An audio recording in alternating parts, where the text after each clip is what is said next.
Bonjour et bienvenue dans ce 23e numéro de ma revue En mode député. Dans cette revue, je reviens sur les dernières semaines d'activités parlementaires qui ont été très soutenues et très intenses. Avec à l'Assemblée nationale l'examen du projet de loi sur le secret des affaires qui met en cause la liberté d'informer et les lanceurs et les lanceuses d'alerte, le projet de loi sur le pacte ferroviaire qui remet en cause le service public de ferroviaire et les garanties apportées par notamment le statut des cheminots, et le projet de loi sur l'immigration et l'asile qui remet en cause les droits des migrants et va créer beaucoup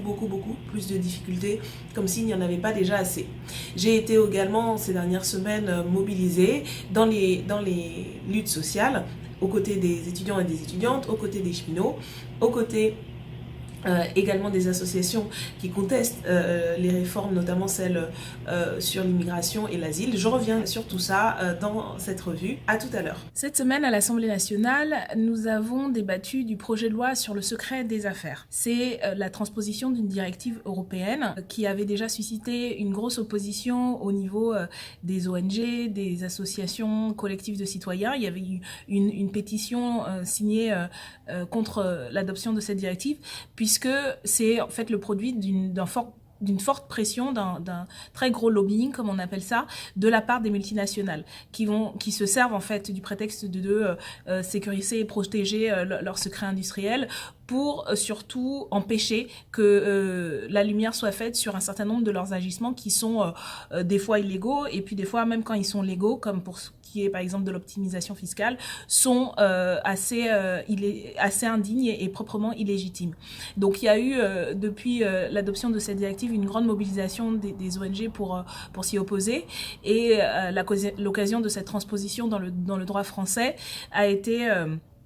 également saisie par des journalistes, des lanceurs et lanceuses d'alerte, des ONG, comme je le disais, pour s'y opposer, parce que cette loi qui a été adoptée en première instance va non seulement protéger surtout non pas les secrets industriels, ce qui serait légitime, mais surtout un certain nombre de pratiques fort douteuses, et puis va permettre aux multinationales, comme elles le font déjà, de poursuivre en justice et de faire condamner les lanceurs et les lanceuses d'alerte, les journalistes, et d'empêcher ainsi que toute la lumière soit faite sur un certain nombre de leurs agissements. Donc c'est pour ça que nous nous sommes opposés à l'adoption de ce projet de loi, ce à quoi en fait la majorité n'a rien trouvé d'autre à dire que elle ne faisait qu'appliquer en fait la directive, ce qui est totalement faux, comme je l'ai expliqué dans plusieurs interventions lors de ces débats, puisque le principe même de la transposition, c'est que nous avons un certain nombre de marge de manœuvre, et nous aurions pu non seulement préciser de manière plus clairement ce que nous entendons par secret des affaires, ce qui aurait permis de circonscrire un certain nombre de domaines, et puis de protéger bien mieux que ne fait la loi, le projet de loi, de protéger les lanceurs et les lanceuses d'alerte, les journalistes, ce que la majorité s'est complètement refusée à faire, montrant encore ainsi à quel point elle était en fait du côté des plus riches, des multinationales, de ceux qui ont le pouvoir de faire de l'optimisation fiscale, voire de faire de la fraude fiscale, et montrant par là même que tous ces discours sur la lutte contre la fraude et la lutte contre les pratiques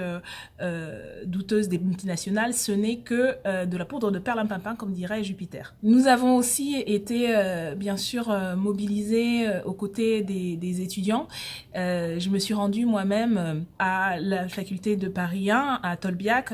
où j'ai apporté mon soutien aux étudiants et étudiantes qui se mobilisent contre la loi sur la sélection à l'université. Ils occupent la fac, et le font de manière très responsable en étant organisés. Malheureusement, l'administration avait choisi, lorsque je me suis rendue sur place, de fermer la fac, donc de ne pas me permettre à ce que moi en tant que députée, puisse me rendre et discuter directement avec les étudiants. Nous l'avons quand même fait de part et d'autre de la grille. Et puis surtout, il y a eu de la part de l'administration tout de même un comportement quelque peu irresponsable, puisque aucun responsable n'était présent sur le site, la fac fermée avec des étudiants à l'intérieur et seuls des agents de sécurité à l'entrée empêchant les gens de rentrer, ce qui est, étant donné voilà, contexte de forte tension qui existe aujourd'hui après ce qui s'est passé à Montpellier, pour le moins irresponsable de mon point de vue. C'est en tout cas le message que j'ai passé aux étudiants, celui de la solidarité, celui du soutien à leur juste mobilisation, et puis un message d'alerte en sachant que nous sommes mobilisés à leur côté et seront attentifs à ce qu'ils puissent exercer leur droit à mobilisation sans subir ni des pressions policières, ni, comme ça a été le cas malheureusement, que c'est le cas aujourd'hui dans beaucoup d'autres facultés mobilisées, de la part de l'extrême droite et des milices d'extrême droite qui tentent de décrédibiliser le mouvement en usant de la violence. C'est une semaine qui a également été marquée par deux hommages très importants. Au sein du groupe de la France Insoumise, c'est Jean-Luc Mélenchon qui s'est exprimé mardi lors de questions au gouvernement réorganisées de manière exceptionnelle pour rendre un hommage aux victimes des attentats terroristes de Trèbes et de Carcassonne, et en particulier au gendarme Arnaud Beltrame. Et ça a été l'occasion d'indiquer l'hommage de l'ensemble de la France Insoumise par la voix de Jean-Luc Mélenchon. Je pense que vous avez dû voir passer cette vidéo. C'est un court discours très digne et très respectueux qu'a fait notre président de groupe. À cette occasion, nous étions également présents et présentes lors de l'hommage qui a été rendu à Arnaud Beltrame aux Invalides. Et puis, ce même jour, mercredi, nous nous sommes rendus à la Marche Blanche en mémoire de Mireille Knoll, qui a été assassinée il y a quelques semaines à Paris. Ça a été un choix politique, bien sûr, pour affirmer notre mobilisation contre les actes antisémites, contre ce meurtre indigne d'une personne qui avait en plus dans sa longue vie échappé à l'extermination pendant la Seconde Guerre mondiale et qui a été victime d'un meurtre crapuleux. Nous étions une dizaine de députés de la France Insoumise pour rendre hommage à Mireille Knoll, à l'appel notamment de sa famille qui avait souhaité donc voir l'expression d'une forte mobilisation populaire et large, unitaire. C'est pour ça que nous nous sommes rendus et nous assumons le fait d'y avoir été, comme nous l'avons exprimé dans notre communiqué en tant que groupe, et puis l'ensemble des expressions des députés de la France Insoumise. Malheureusement, nous avons été lors de cette marche en but à des agressions, et une agression de la part d'un groupuscule d'extrême droite qui n'a trouvé rien de mieux que d'instrumentaliser cette marche blanche à des fins politiciennes. Et puis bon voilà, c'est l'extrême droite, et donc nous avons été pris à partie par un petit groupe membre de la LDJ, qui est un groupuscule qui est aujourd'hui, y compris aux États-Unis ou en Israël, considéré comme un groupe terroriste. Et nous n'avons pas pu manifester à cette occasion notre respect, notre hommage à la famille de Mireille Knoll. À noter que c'est ce même groupuscule qui a escorté et protégé Marine Le Pen, qui a pu défiler lors de cette marche. On voit bien donc là à quel point les extrêmes droites se rejoignent, et à quel point il est non seulement important, vital, de pouvoir exprimer notre solidarité contre toutes les personnes qui sont victimes d'actes de racisme, d'antisémitisme, de montrer que nous faisons partie de celles et ceux qui luttent contre l'antisémitisme, et nous sommes aussi de manière radicale, de manière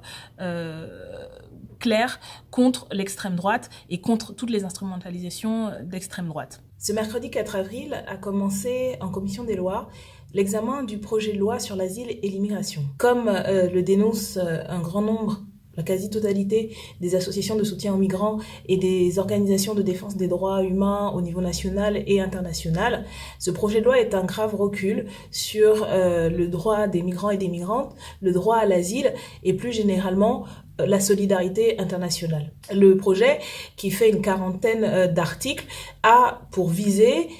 supposément de faciliter, garantir, accélérer l'ensemble des procédures d'accueil. Mais en réalité, en fait, il procède surtout à créer un climat de suspicion généralisé contre les migrants et les migrantes et à durcir toutes les procédures d'accueil sans rendre, y compris les dispositifs existants,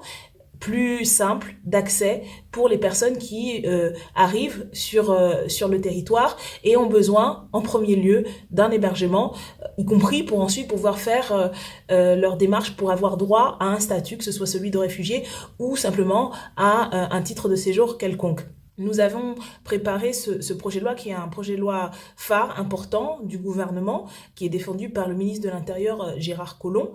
et qui suscite, comme je l'ai dit, à la fois de l'opposition de la société civile, des mouvements sociaux, mais aussi une opposition politique jusque dans les rangs de la majorité. Donc au sein de la France Insoumise, nous sommes un groupe de travail qui a préparé ce projet de loi. En tant que membre de la commission des lois, avec Hugo Bernalicis, qui est député, membre également de cette commission et député de Lille,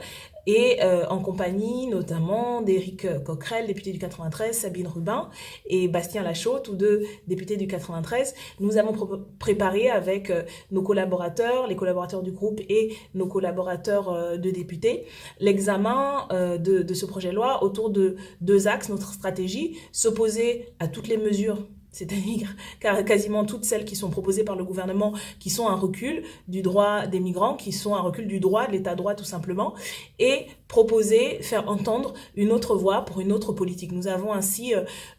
plus d'une centaine d'amendements, amendements de suppression, mais aussi amendements de proposition, parce que nous pensons qu'il est possible aujourd'hui de mener une politique migratoire humaniste, respectueuse des droits des migrants et des migrantes, et y compris qui tiennent compte des réalités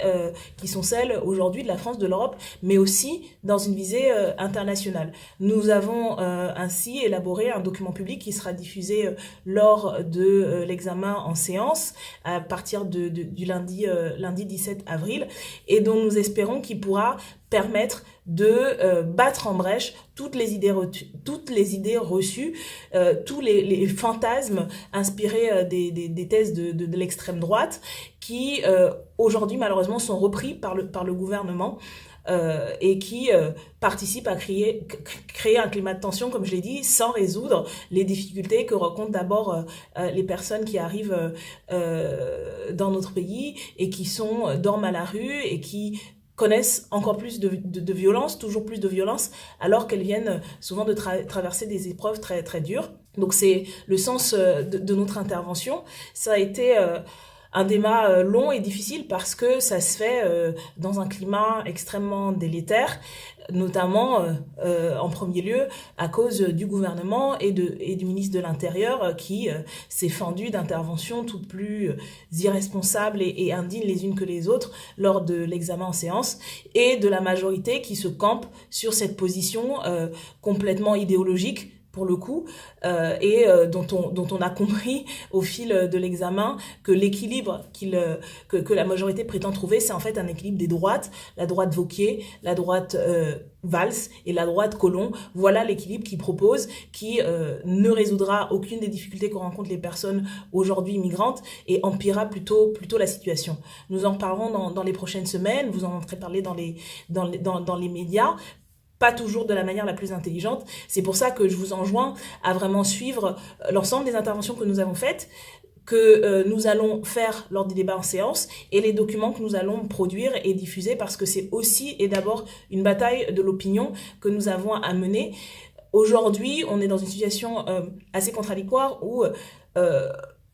après des années et des années de diffusion, d'instrumentalisation médiatique de la question des migrants, il y a souvent des réactions qui sont assez négatives, et aussi, en même temps, souvent le premier réflexe des gens, c'est bien sûr de déplorer la situation des personnes dont ils voient l'état de dénuement, l'état de détresse. C'est pour ça, par exemple, que dans la circonscription où je suis élue, la 17e circonscription, qui est à cheval entre le 18e et le 19e arrondissement, qui a connu depuis plusieurs mois Mais la situation où des personnes migrantes dormaient dans la rue, sur les trottoirs, la réaction extrêmement majoritaire de la population a été d'abord une réaction de solidarité, de venir leur apporter à manger, leur apporter de quoi se vêtir. Et c'est vraiment là-dessus qu'il faut s'appuyer pour montrer que non, aujourd'hui, un très grand nombre de gens déplorent d'abord la situation terrible dans laquelle ils voient parfois chaque jour en allant au travail, en accompagnant leurs enfants à l'école, ces personnes qui sont à la rue. Et c'est important parce que, en premier lieu, c'est effectivement la responsabilité de l'État aujourd'hui d'assumer son devoir d'humanité, mais aussi son devoir politique d'accueillir dignement les personnes qui sont là et de ne pas les traiter de la manière dont elles sont traitées aujourd'hui. Voilà un peu les éléments que nous avons commencé à développer lors de cet examen en commission des lois, que nous allons continuer. Et je vous invite vraiment à aller voir sur les sites des associations comme la CIMAD, comme la Ligue des droits de l'homme, qui ont fait beaucoup d'argumentaires pour expliquer d'abord la réalité de la situation et pour démonter tout ce qu'on entend et qu'on va encore entendre dans les prochaines semaines de la part du gouvernement et puis de la part de tout leur relais, notamment médiatique. Cette semaine encore a eu lieu la niche parlementaire du groupe Les Républicains. Donc les niches parlementaires, je vous en ai déjà parlé, ce sont ces journées où ce sont des groupes politiques qui ont, pour le coup, les groupes de l'opposition, qui ont l'ordre du jour de l'Assemblée à leur disposition pour présenter leurs propositions de loi. Les Républicains ont plusieurs niches parlementaires, puisque c'est le premier groupe en nombre d'opposition. Même si sur le fond, ils se retrouvent beaucoup sur les lignes néolibérales du gouvernement, mais en tout cas en nombre, ils sont une centaine. Cette niche a été l'occasion pour les Républicains de présenter une proposition de loi sur les gens du voyage. Et sur la situation dans plusieurs départements où notamment il n'y a pas ce qu'il devrait avoir, c'est-à-dire des aires d'accueil aménagées pour les gens du migrant, les gens du voyage, excusez-moi, qui suscitent du coup, qui créent des difficultés pour tout le monde pour pouvoir s'installer sur ces aires puisqu'elles n'existent pas, et donc ça entraîne un certain nombre de problèmes localement. Et si on reconnaît les constats qui sont faits dans beaucoup de territoires. Ce que nous, on a voulu défendre, c'est le fait d'abord que, encore une fois, l'État assume ses responsabilités. Il y a une loi qui a été votée depuis la loi Besson, depuis plusieurs années, et qui n'est pas encore aujourd'hui complètement appliquée, et qui fait qu'il n'y existe pas d'aire d'accueil. Donc nous avons insisté là-dessus, nous avons insisté sur le pouvoir qu'a l'État aujourd'hui de prendre des mesures directement, puisque les départements qui ont cette charge n'ont pas toujours les moyens financiers, parce que les départements et les collectivités sont aujourd'hui sous-dotés, et donc l'État est en mesure, à travers le pouvoir des préfets notamment, de faire ce que ne font pas les départements, et malheureusement l'État ne le fait pas. Et donc notre intervention a été centrée sur ce sujet, en alertant sur la nécessité d'avoir un débat et une tenue des débats qui soit respectueuse envers l'ensemble des populations, et notamment les gens du voyage, parce que malheureusement, en commission des lois, quand on a examiné cette proposition de loi avant que ça arrive jeudi en séance, il y a eu des propos qu'on entend souvent d'amalgame, un peu de généralisation excessive, qui ont donné d'ailleurs l'occasion à une association des gens du voyage de faire un communiqué qui dénonçait ces propos totalement irresponsables, encore une fois, de la part de parlementaires. Donc nous avons appuyé cette exigence de respect et l'exigence de donner les moyens pour que les gens du voyage puissent avoir des aires d'accueil, et plus que ça, la possibilité, y compris de pouvoir scolariser leurs enfants, et soit considérés, traités comme des citoyens et avec les mêmes droits et garanties démocratiques de droits et de liberté. Voilà, c'est tout pour cette semaine en tout cas.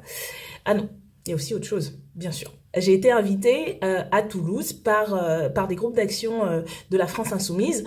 qui m'ont proposé de venir intervenir à travers plusieurs actions organisées dans cette ville. D'abord, j'ai participé à une caravane de groupes d'action et de groupes thématiques à Toulouse dans un quartier de la ville, le quartier La Gloire, qui connaît des difficultés que connaissent beaucoup de quartiers populaires avec une désertification des services publics et un manque d'investissement chronique. Donc j'ai participé à cette caravane qui m'a permis d'aller à la rencontre des habitants et des habitantes. Et puis je me suis rendue à la faculté du Mirail, à l'université du Mirail, qui est aujourd'hui très mobilisée contre la loi de sélection à l'université. Des étudiants et des étudiantes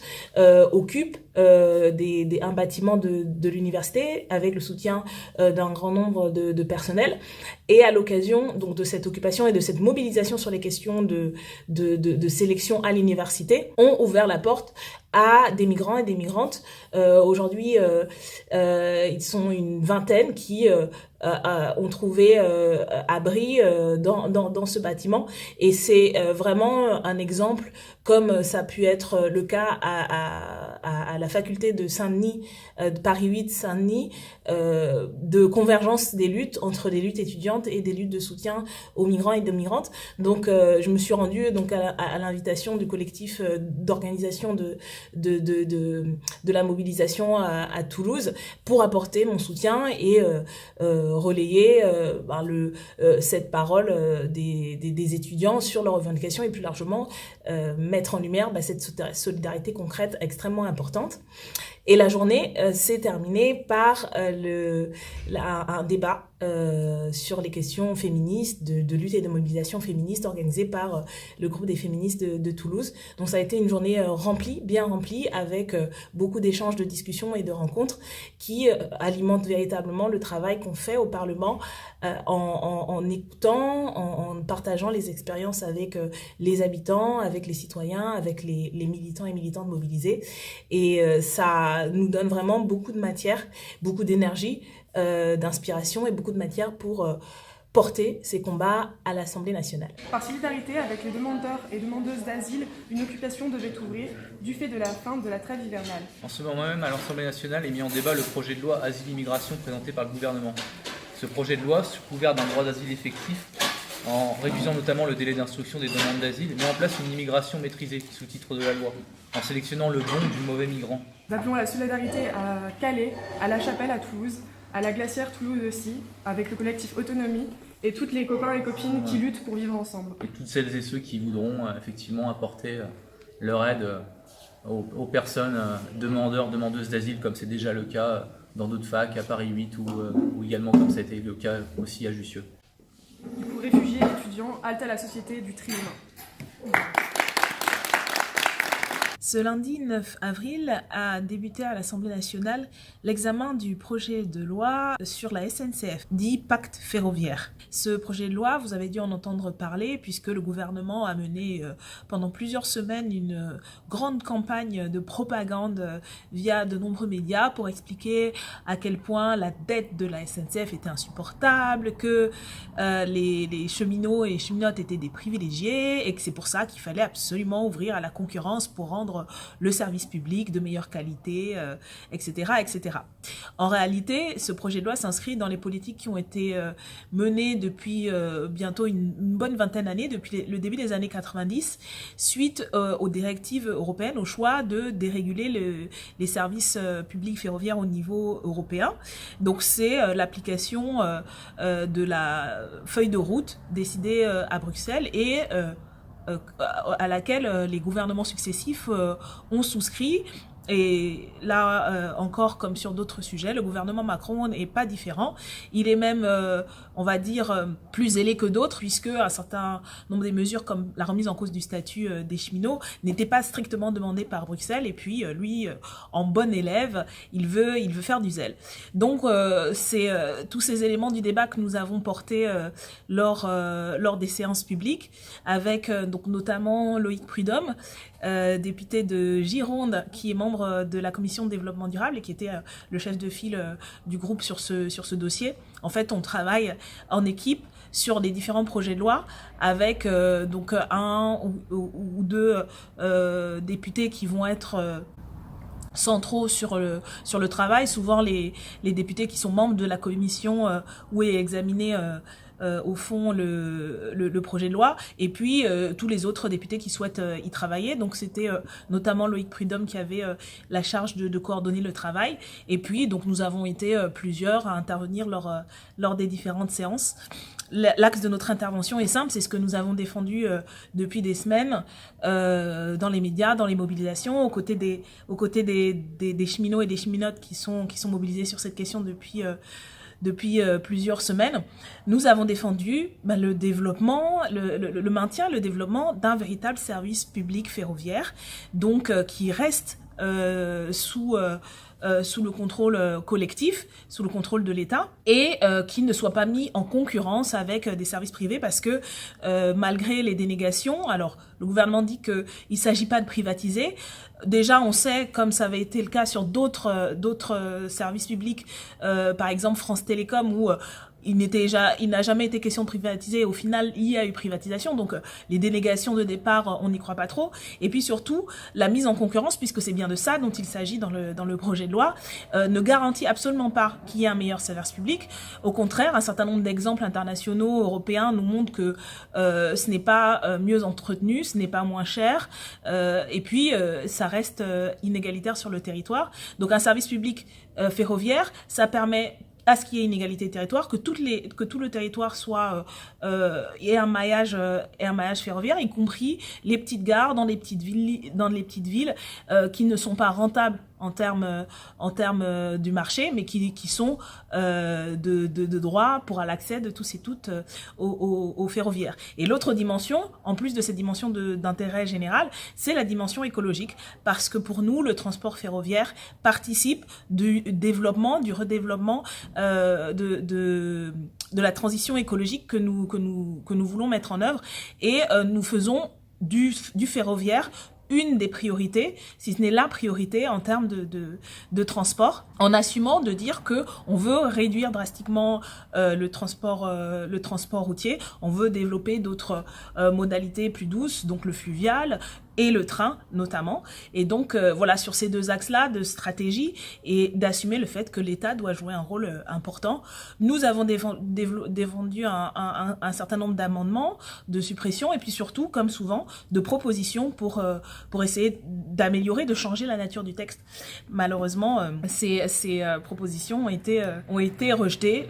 pour la majorité, et notamment une série de propositions que j'ai défendues moi sur la question de la transition écologique, où nous proposions à chaque fois simplement d'inclure la dimension écologique dans le texte, en rajoutant une phrase, en rajoutant un objectif, et ça a été balayé par le gouvernement, sans argument de fond. Je pense que vous avez dû suivre. Si vous ne l'avez pas fait, vous pourrez retrouver sur la chaîne YouTube les interventions que j'ai faites sur ce sujet tout au long de la semaine. Voilà donc toute l'activité parlementaire qui m'a occupée,